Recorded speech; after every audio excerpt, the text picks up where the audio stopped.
حسد دوستوں سے ہوتا ہے، رشتہ داروں سے ہوتا ہے، پڑوسیوں سے ہوتا ہے، ساتھ کاروبار کرنے والوں سے ہوتا ہے، ایک ہی فیلڈ کے لوگوں میں ہوتا ہے۔ اللہ معاف کرے، اتنا مردود شیطان عالم دین کو عالم دین سے حسد کروا دیتا ہے، نعت خواں کو نعت خواں سے حسد کروا سکتا ہے۔ جب نبیوں کے بچوں کو حسد کروا دیا تو میں اور آپ کیا چیز ہیں؟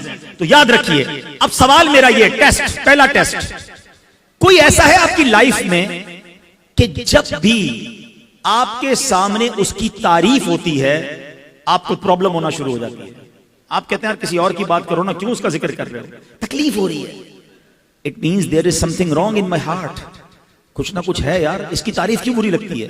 دوسرا ٹیسٹ، کوئی ایسا ہے آپ کی لائف میں کہ جب بھی اس کو ترقی ملتی ہے آپ کو بڑا برا لگتا ہے، یار یہ پھر اور آگے بڑھ گیا، ایک دکان تھی 2 دکانیں، ایک فیکٹری تھی دوسری فیکٹری بھی لگا لی، پاکستان سے باہر بھی بزنس شروع کر دیا، اچھا یورپ کا بھی اس کا ویزا لگ گیا، ایک اور گاڑی لے لی،